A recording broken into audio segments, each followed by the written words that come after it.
Inside the garage, Marcus Chen worked methodically under the hood of a silver BMW. His experienced hands moving with the precision that came from 20 years of automotive repair.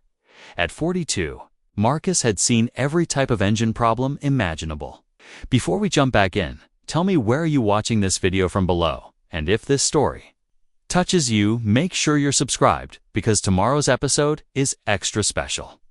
The steady rhythm of rain on the metal roof provided a familiar backdrop to his work, mixing with the classic rock station that played softly from an old radio perched on his toolbox. "Marcus, how much longer on the Wilson job?" called out Tony Peterson, the garage owner, his voice cutting through the ambient noise. Tony's tone carried its usual edge of impatience, a reminder that time was money in the auto repair business. About 30 minutes, Marcus replied without looking up from the engine bay. "The timing belt replacement is more involved than we initially thought." Tony checked his watch with visible frustration. "Wilson's picking it up at 11:30. That's cutting it close." Marcus nodded, already refocused on the delicate work before him. After 2 decades at Peterson's, he understood Tony's patterns perfectly.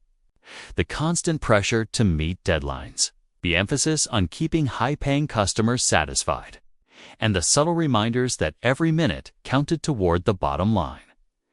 2 bays over.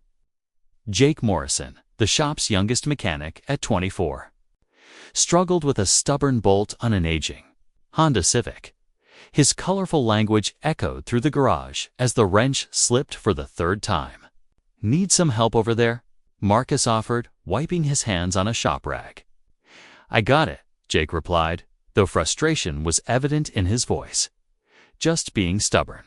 Marcus smiled slightly, remembering his own early days when pride often prevented him from asking for assistance. The phone at the front desk rang sharply, and Linda Martinez, Tony's office manager, answered with her usual professional efficiency. Within moments, her hurried footsteps approached the work area. "Tony," she called, urgency clear in her voice. "There's an ambulance broken down on Route 15, about 3 miles north. The driver says their engine died completely. They've got a critical patient on board." Tony waved dismissively without looking up from the invoice he was reviewing. "Not our problem, Linda. Tell them to call the county emergency services." Marcus straightened from the BMW, immediately alert. His military background had taught him to respond to emergencies, not pass them off to others. "What type of ambulance?" he asked. "Type 2 Ford, I think," Linda replied. The paramedic mentioned something about a complete power loss. Marcus glanced at the BMW he'd been working on, then at Tony, whose expression had already hardened into the familiar, stubborn frown that meant no discussion would be tolerated. "Don't even think about it, Marcus," Tony warned. "Wilson's car needs to be finished by 11:30. That's our priority." Outside, the rain intensified, drumming against the metal roof with increased urgency. Marcus looked at his watch. 9:45 in the morning. Somewhere out there, an ambulance sat stranded with someone whose life hung in the balance. "That ambulance has someone's life on board, Tony," Marcus said quietly.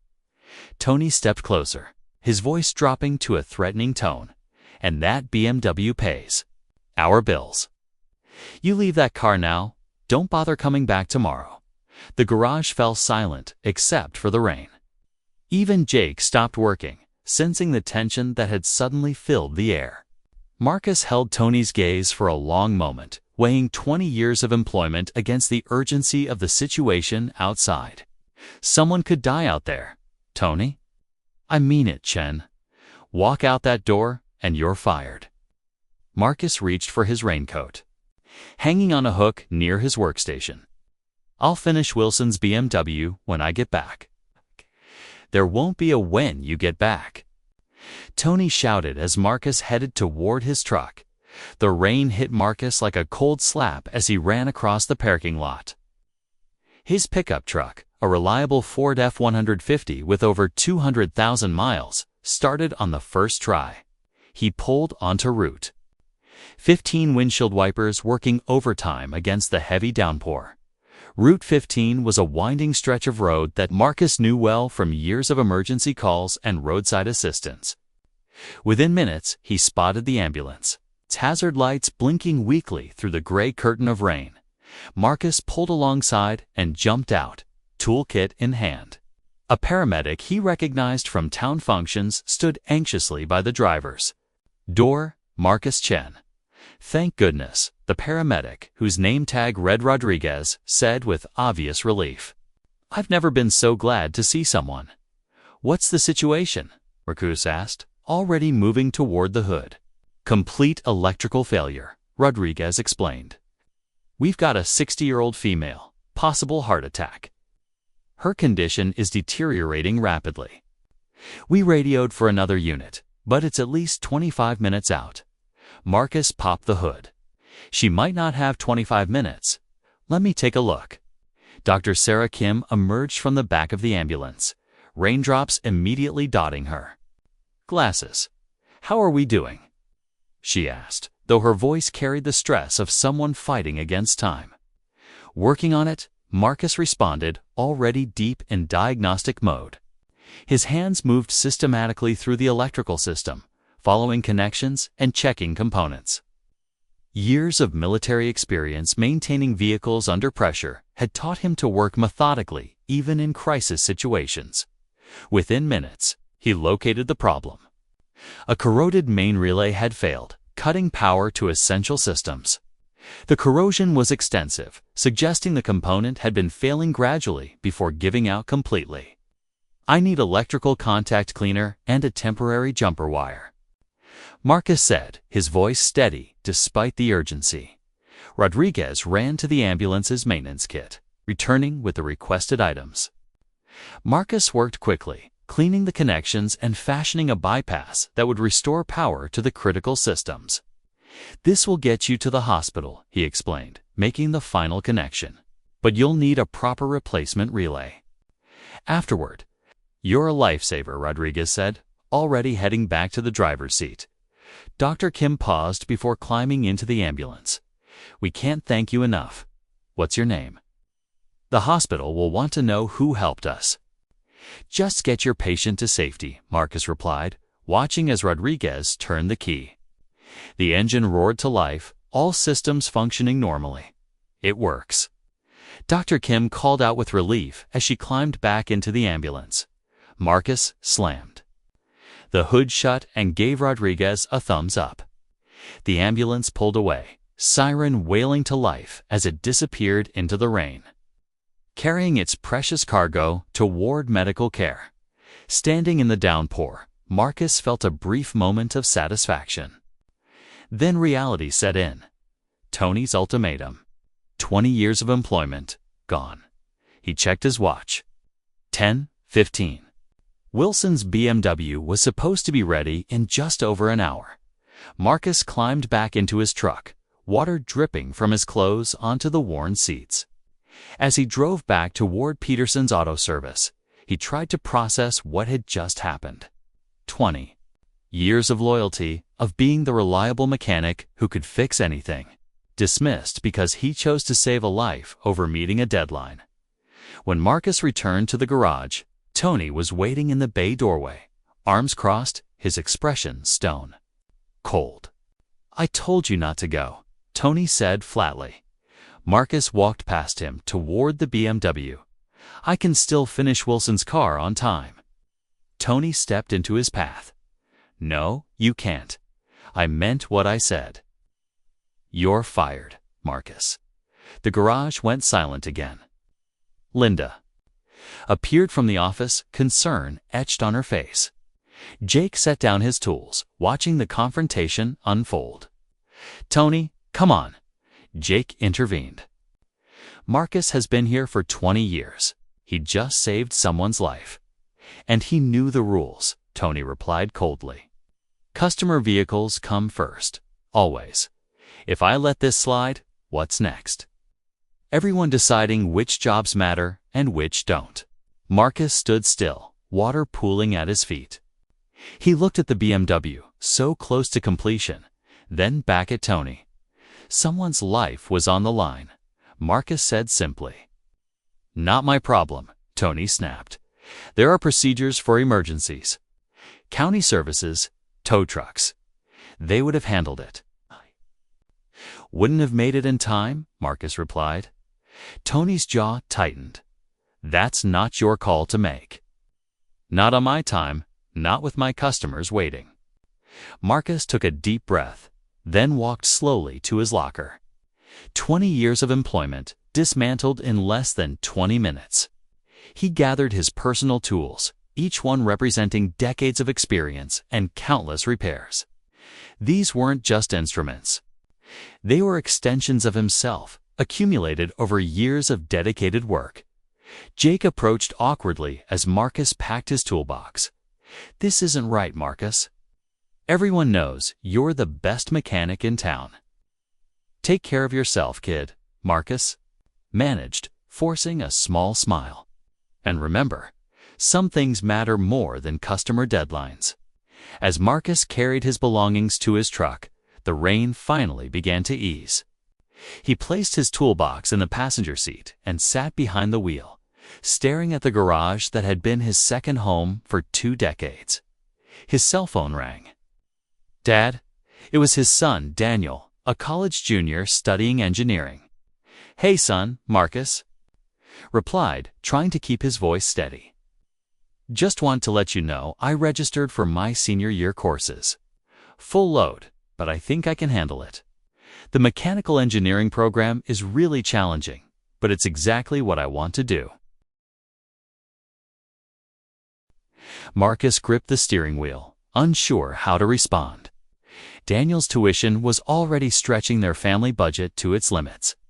Without his job, paying for his son's final year of college would be nearly impossible.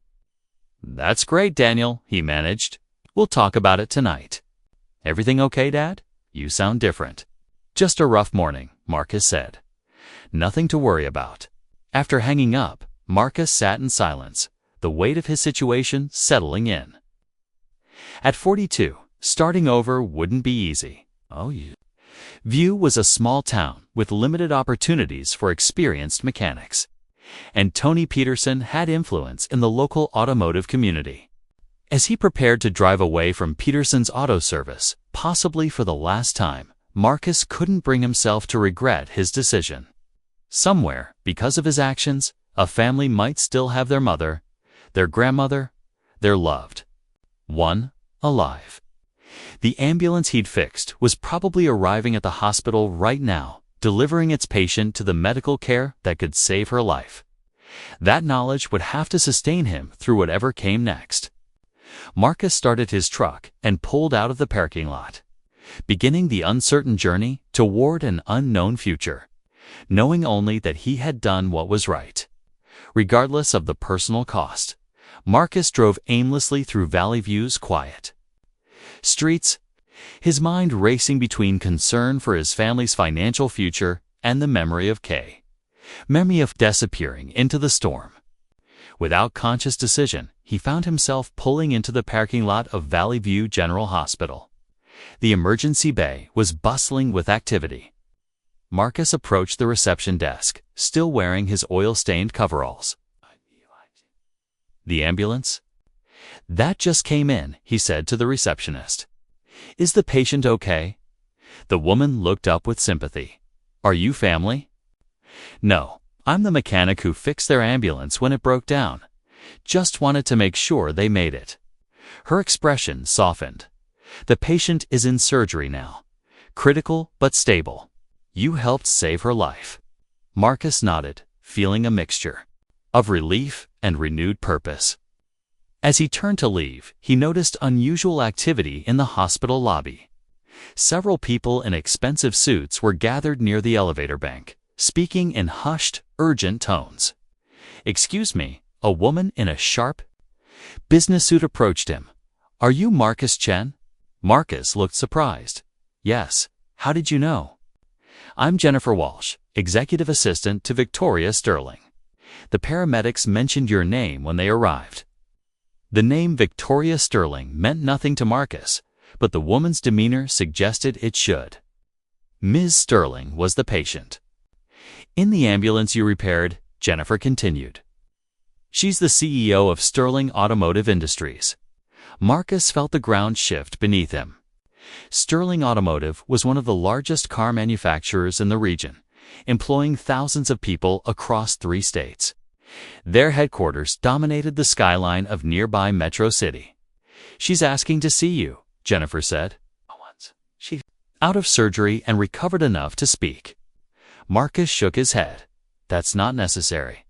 I just did what anyone would do. I don't think you understand, Jennifer replied gently. Ms. Sterling is very interested in meeting the man who saved her life. And she has particular interest in people who work in automotive repair. 2 days later, Marcus sat in the cardiac care unit's family waiting room, still struggling to process the surreal turn his life had taken. He'd spent the intervening time researching Sterling Automotive, learning about Victoria, Sterling's reputation as a visionary leader who had transformed the company from a struggling manufacturer into an industry innovator. Dr. Kim appeared in the doorway. Mr. Chen, Ms. Sterling is awake and asking for you. Marcus followed her down the corridor to a private room filled with flowers and cards. Victoria Sterling sat propped up in bed, looking remarkably alert for someone who had undergone emergency heart surgery. At 55, she possessed the sharp, assessing gaze of someone accustomed to making critical decisions. Mr. Chen, she greeted him warmly. Please, sit down. I understand I owe you my life. Marcus settled into the chair beside her bed. I'm just glad you're okay. How are you feeling? Better than I have any right to expect, Victoria replied. The doctor said another 10 minutes could have made the difference between recovery and ... Double quotes, she left the thought unfinished. I heard you lost your job because of helping me, she continued, her expression growing serious. Marcus shifted uncomfortably. News travels fast in a small town. I made some calls, Victoria admitted. I wanted to understand exactly what happened. 20 years of employment, terminated for doing the right thing. I don't regret it, Marcus said simply. Victoria studied him carefully. That's exactly what I hoped you'd say. Tell me about your background, Mr. Chen. For the next hour, Marcus found himself sharing his story. His military service, his 2 decades at Peterson's Auto Service, his expertise in diagnosing and solving complex mechanical problems. Victoria listened intently, occasionally asking pointed questions that revealed her deep understanding of automotive systems. I have a proposition for you, Victoria said finally. Sterling Automotive is launching a new quality assurance program. We need someone who understands vehicles from a practical standpoint, not just theoretical knowledge. Someone who can spot problems that computer models might miss. Marcus stared at her.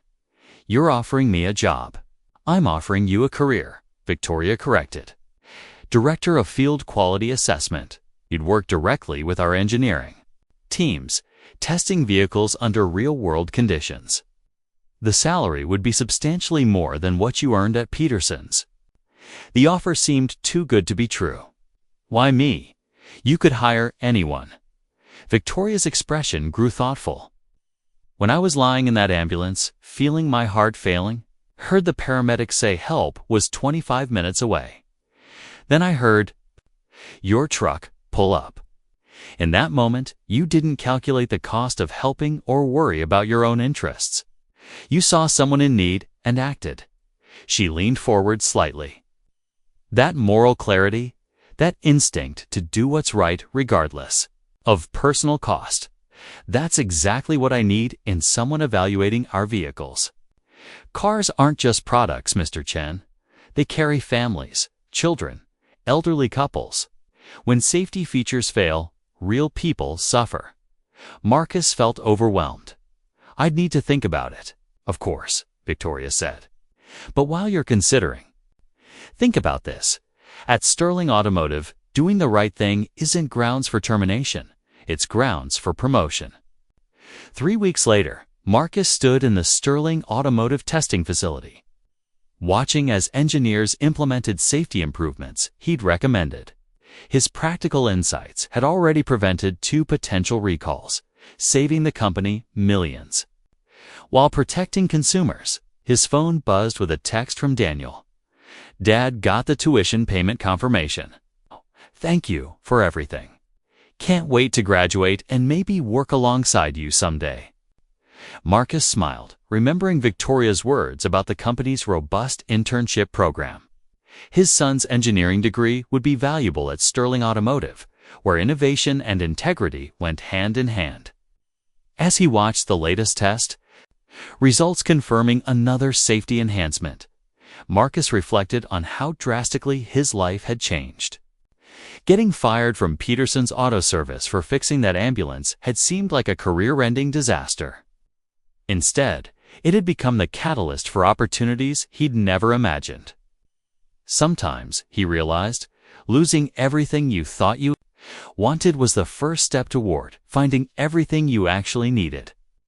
The decision to help that ambulance, made in a moment of moral clarity during a rainstorm, had not only saved Victoria Sterling's life, but had transformed his own in ways he was still discovering. In the end, doing what needed doing, regardless of consequences, had led him exactly where he belonged. Hit subscribe and keep watching. More stories waiting for you. Tap the video on screen. Just click and enjoy.